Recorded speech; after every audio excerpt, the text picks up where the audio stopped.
Hola, ¿qué tal? Un gusto entrar en comunicación con ustedes hoy que estamos ya en este sábado, horas después de que se puso en marcha el llamado semáforo rojo a causa de la pandemia por el COVID-19. Y salta rápidamente a la memoria una pregunta: ¿quién enfrentó de mejor manera una crisis, una emergencia sanitaria? ¿El presidente Felipe Calderón o Andrés Manuel López Obrador? Como ustedes saben, los dos casos vivieron situaciones muy parecidas, situaciones muy homogéneas. Sin embargo, en un caso, pues no llegó, la situación no se produjo con mayores inconvenientes, se pudo salir adelante todo este problema porque finalmente no fue tan intenso lo que sucedió, pero sí el operativo por parte del primer mandatario fue intenso, fue muy fuerte con aquella epidemia del H1N1 que, recordemos, fue México el país donde se registró el epicentro. ¿Qué ha pasado ahora con esta pandemia en la cual estamos envueltos ya por 9 meses? ¿Y cómo la ha gestionado este gobierno? ¿Cómo la ha gestionado el gobierno de Andrés Manuel López Obrador? Es bueno ponernos a pensar en todo esto y parece que la memoria se nos escapa. Todo parece indicar que la memoria es flaca cuando tratamos de recordar cosas. Y miren, voy a entrar al tema de los dos presidentes. Pero solo hace 8 días, hoy sábado, sale 8 días, apenas hace 8 días, que había un desbarajuste en el gobierno de la República, porque el presidente de la República el viernes pidió 10 días de conservación, 10 días de mesura en las cuales se produjese. Siempre pidió el quedarse en casa, el guardar la sana distancia. No habló, porque no le gusta hablar de la mascarilla. Por su parte, las instancias sanitarias estuvieron hablando sí de la mascarilla, pero veíamos a un presidente que seguía de gira, que seguía sin utilizar el cubreboca. Y por su lado, las autoridades de la Ciudad de México, léase la jefa de gobierno Claudia Sheinbaum y el gobernador del Estado de México, Alfredo del Mazo, continuaban. Después de 2 meses en que fueron creciendo, creciendo y creciendo los contagios, creciendo y creciendo y creciendo el número de muertos, y no decretaban el semáforo rojo. Nos sale el viernes de la semana pasada Hugo López Gatel con la peregrina respuesta de que nos olvidáramos del semáforo rojo porque era intrascendente. Así lo calificó él. No nos lo inventamos los medios de comunicación, ni le dimos ese valor, no. Simplemente fue la declaración textual del zar, del responsable que lleva el control, entre comillas, de la pandemia. Solo hace 8 días. El día de ayer, y ante una semana en donde todo creció, en donde ya empezamos a ver muertos en la fila de atención, en donde ya estamos viendo que los números ya están incontrolables, en donde ya no hay suficiente capacidad de atención, no hay capacidad de atención para los enfermos. La gente se está muriendo porque no hay quien los atienda, ni el instrumental indispensable. Y miren que todavía por ahí el día 11 de diciembre Relaciones Exteriores informaba del envío de respiradores a países de Centroamérica. Qué poca vergüenza, ¿no? Si primero no resuelves los problemas que tienes en casa y los dejas crecer. Entonces, esto hace una semana. Ayer, como ustedes ya se dieron cuenta, no solo se echó a andar el semáforo rojo, sino que al mismo tiempo regresó aquello de quédate en casa, las actividades económicamente que son indispensables, las no esenciales, todo esto que se anunció el día de ayer, volvieron ya con el tema del semáforo rojo, que ya no fue tan intrascendente. El presidente siguió con sus giras, una gira muy atropellada aún en su tierra en Villahermosa, se puso el cubrebocas como tenía que ser en el avión, pero por lo demás siguió sin respetar la sana distancia y siguió con esta fórmula. Bueno, pues ¿qué ocurrió?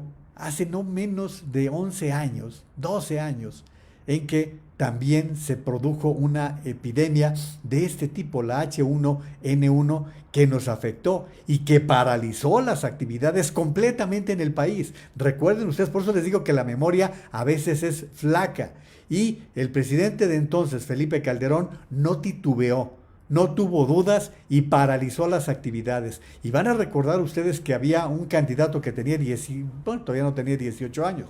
Llegó a la presidencia después de 18 años en campaña. Había un aspirante a la presidencia de la República criticando las decisiones del presidente de la República porque había paralizado la economía. Pero, ¿qué se logró? Que no pasó de 15 días el problema. Dirán ahora que se trataba de una cepa mucho más noble, menos agresiva que la de ahora, que no fue tan abierta en el mundo. No, no fue tan abierta en el mundo porque el país que fue el epicentro fue responsable. A diferencia de China, México le informó a la Organización Mundial de la Salud, al mundo entero, le informó lo que estaba pasando con respecto a la epidemia de la H1N1. Eso se lo informó México al mundo. Estados Unidos inclusive no nos brindó los apoyos que se necesitaban en ese momento porque se tomó la decisión de cuidar la vecindad y que podría tener efectos directos contra la población de Estados Unidos. Total, que la H1N1 cobró su cuota, pero también tuvo por el otro lado una gran resistencia, una gran respuesta por parte del presidente de México. En este caso ha sido todo lo contrario. Un presidente López Obrador que desde el primer día no asumió el control de la situación en el país a sabiendas de lo que estaba pasando, por ejemplo, en Nueva York, para ya no ir a un continente como el asiático, en donde ya era un verdadero conflicto el COVID-19. En Estados Unidos ya el epicentro era la ciudad de Nueva York, en Italia se estaba muriendo gente, en España se estaba muriendo gente, en Alemania decía la canciller Angela Merkel que se estaba presentando una situación tan complicada que el 70% de los alemanes se contagiaría. Eso fue en la primera ola. Mientras tanto, el presidente de México aquí decía, no salgan, abrácense, yo les digo cuándo, esto va a ser muy una gripita. El señor López-Gatell igual decía, es muy noble, no hay por qué tener pendiente. Todo eso se decía apenas entre febrero y marzo, cuando ya hubo estados a la altura de mediados de marzo que empezaron a tomar acciones. Miren, en esto es muy claro.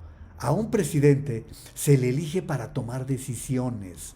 A un jefe de Estado se le elige para las decisiones difíciles, para las complicadas. Las fáciles como quiera, cualquiera los va resolviendo. Pero aquellas que implican poder proteger la vida de los ciudadanos. ¿Por qué?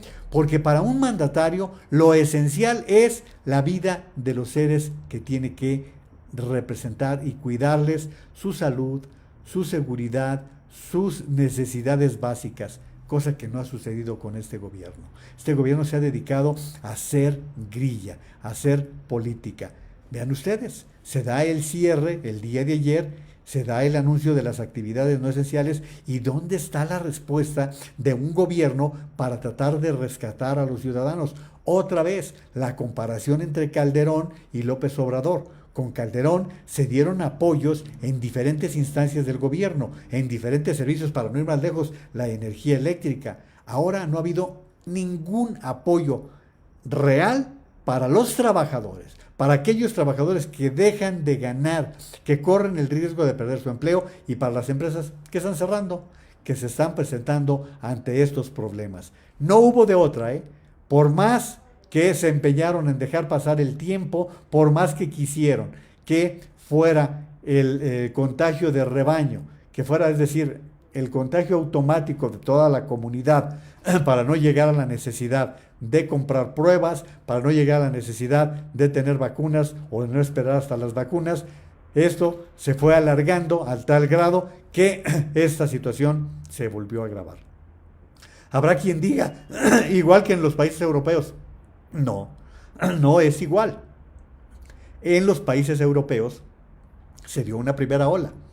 Hubo un remanso como de 2 o 3 meses y luego está esta segunda ola que en la mayoría de los casos se está llevando a los países europeos a prolongar entre noviembre y abril el cierre de actividades no esenciales, el cierre de muchas actividades, el conservar a la gente en casa y el establecer como condición obligatoria el uso de la mascarilla.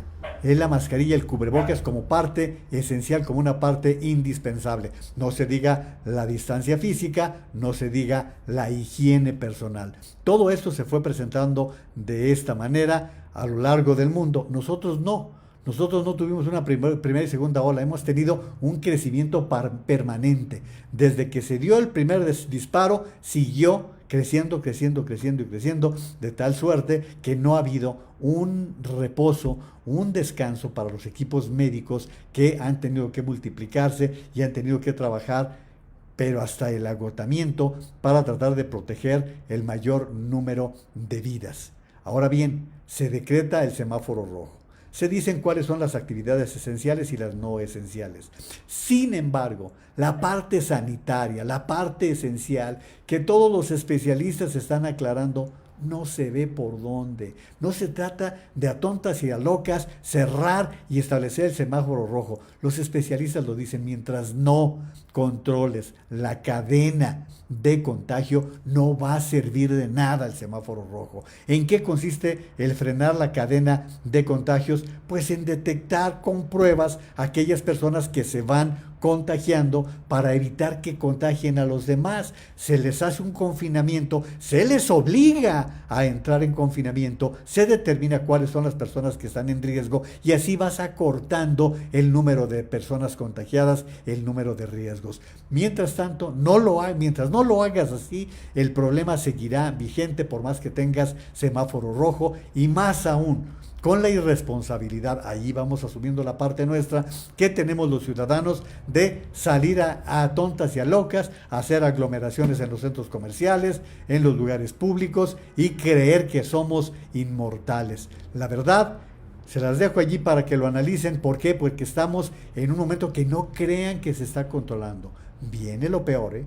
Viene lo peor, porque si a esto añadimos que no se tienen las vacunas suficientes para la influenza estacional, esta influenza que normalmente se controlaba, pero no hay vacunas suficientes para poder evitar, y este problema que se puede dar, esta dualidad que se puede dar con la influenza estacional y el COVID-19 puede hasta confundir síntomas. Pero eso se lo dejo a los especialistas que lo han desarrollado bastante bien, que lo han hecho con una gran calidad. Los que no están en el gobierno, porque los que están en el gobierno diario nos están mintiendo, diario nos están engañando y mandando mensajes totalmente equivocados. Les dejo la pregunta: ¿cuál fue la diferencia entre los dos presidentes? Con todas las críticas que se quieran formular.